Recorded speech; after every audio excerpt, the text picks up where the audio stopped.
En la lección anterior analizamos y mejoramos la primera tarea de nuestra planificación, ahora llamada el muro de las puertas.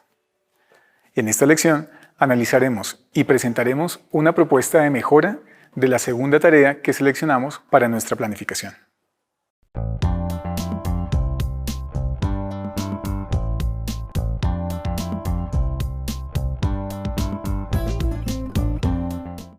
La segunda tarea de nuestra planificación pide a los escolares: ¿cuántos rectángulos diferentes puedes construir con 12 cuadritos de la hoja cuadriculada de tu cuaderno?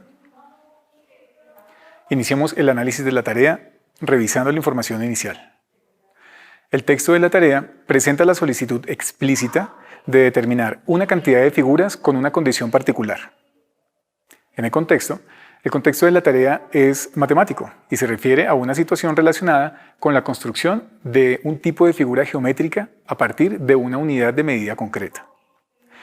Como información final, se espera que el escolar dibuje en la hoja cuadriculada al menos 3 rectángulos diferentes, cada uno formado por 12 cuadrados.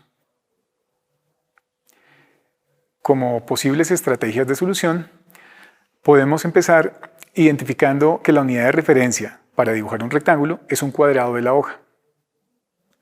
Al tener identificada la unidad de referencia, podemos tomar la decisión de cómo encerrar 12 cuadrados para formar un rectángulo. Podemos contar de uno en uno los cuadrados hasta completar 12. Es posible que incurramos en el error de considerar como rectángulo una figura hueca, construida con una secuencia de cuadrados. También podemos hacer uso de hechos numéricos que recordamos como contar de 2 en 2, de 3 en 3, de 4 en 4, 4 cuadrados en la primera fila, 4 en la segunda para completar 8 y 4 hasta la tercera fila para completar los 12 cuadrados, etc.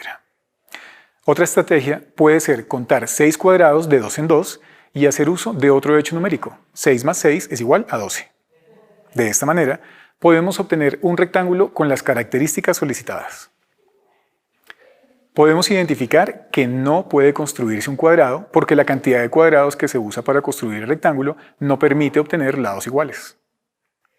No hay un número que se multiplique 2 veces por sí mismo y dé como resultado 12. Por ejemplo, 2 por 2 da 4, pero no 12. 3 por 3 da 9, 4 por 4, 16, y tampoco sirve porque se pasa de 12. Establecer que 2 rectángulos que tienen la misma forma son diferentes porque están ubicados en diferente posición, horizontal o vertical. Por ejemplo, el rectángulo que tiene 3 cuadrados en la base y el rectángulo que tiene 4 cuadrados en la base. En este punto, podemos reconocer que si se gira la hoja, algunos rectángulos pueden verse iguales y de esta manera incurrir en el error de considerar que el papel del multiplicando y el multiplicador es simétrico y concluir que se pueden construir solo 3 rectángulos diferentes. Finalmente, podemos concluir que, si tenemos en cuenta la posición, se obtienen hasta 6 rectángulos diferentes. La tarea promueve que los escolares pongan en juego las habilidades para establecer qué relación entre la base y la altura de los rectángulos tiene la misma forma, pero diferente posición. Esto hace referencia a la noción de conmutatividad de la multiplicación. Esta es una propiedad de la multiplicación con números naturales. Como vimos antes, es posible que los escolares incurran en errores como considerar que el papel del multiplicando y el multiplicador es simétrico. Con base en la información anterior, podemos mejorar la tarea 2 con el propósito de que los escolares activen las capacidades que esperamos con motivo de abordar la tarea y que también puedan incurrir en los errores previstos para que puedan superar sus dificultades con el tema de nuestra planificación. Pasemos ahora a revisar los elementos de esta tarea.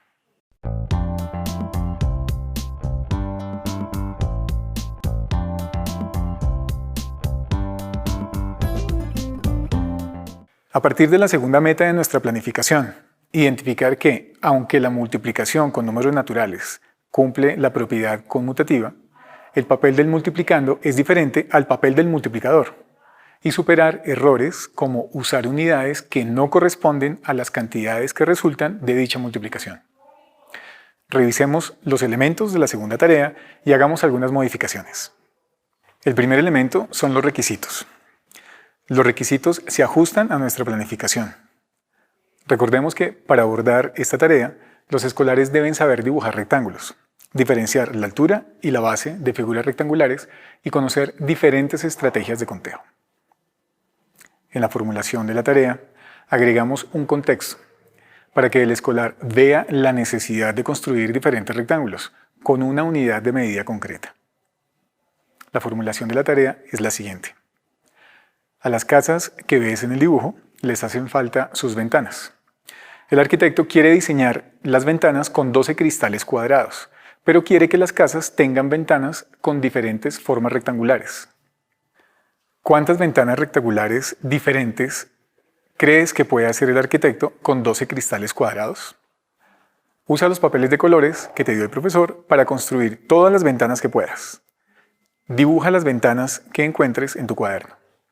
Cuando el profesor te lo indique, trabaja con un compañero y compara las ventanas que lograste construir.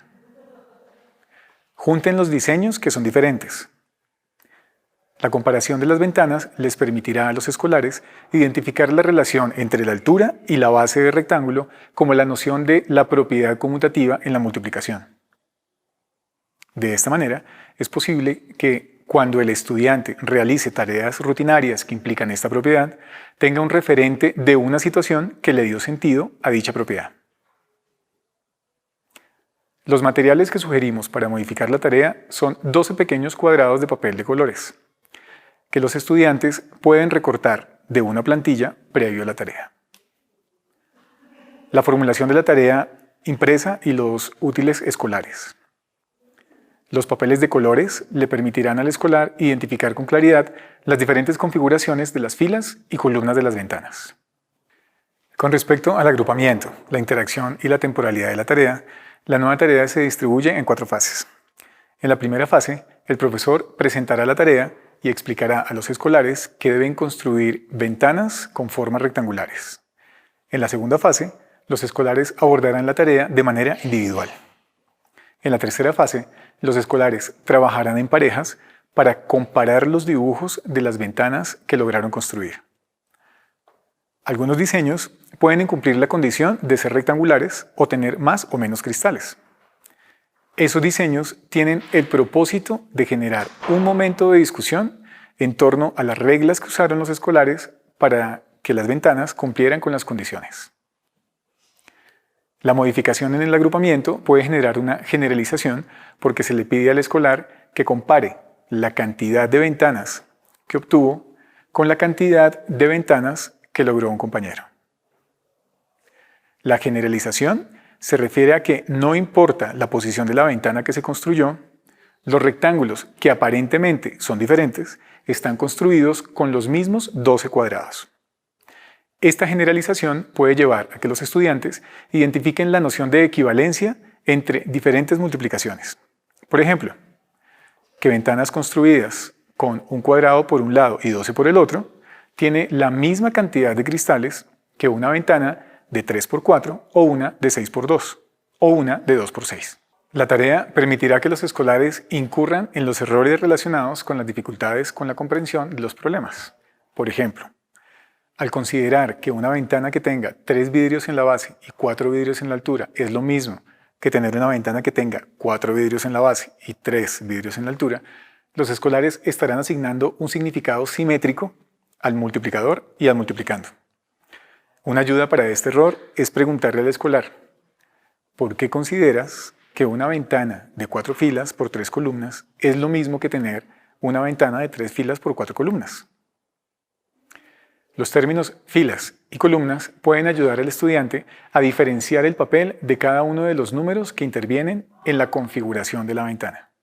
Otro error en el que pueden incurrir los escolares es el de omitir las unidades en las que se debe expresar el resultado de las multiplicaciones. Los escolares deben tener claridad en que las unidades de las multiplicaciones son vidrios y no ventanas, por ejemplo. En este caso, el profesor debe insistir en preguntar a los escolares sobre si el resultado que presentan corresponde a la cantidad de vidrios o a la cantidad de ventanas que configuraron. Como parte del diseño de la interacción, en la cuarta y última fase de la tarea, el profesor presentará las posibles soluciones y los errores en los que los escolares incurrieron al abordar la tarea y la manera como lo superaron. Es importante que tengamos en cuenta los errores en el cierre de la tarea para que los escolares tengan la oportunidad de aclarar sus dudas y superen las dificultades.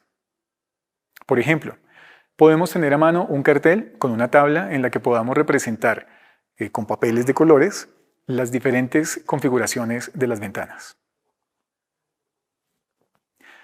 Podemos intervenir de esta manera, aunque los estudiantes no incurran en los errores previstos. En esta fase de la tarea, la actuación de los escolares puede ser la de escuchar y observar los diferentes ejemplos que presentamos. En esta lección, analizamos y modificamos la segunda tarea de nuestra planificación. Previmos diferentes estrategias de solución y la manera como podemos ayudar a los escolares cuando incurran en errores. En la siguiente lección, presentaremos un resumen del proceso de planificación. Analizaremos la manera como las nuevas tareas permitirán el alcance de las metas que redactamos y cómo aporta al logro del objetivo que nos planteamos para el tema de multiplicación, como sumas reiteradas y la propiedad conmutativa.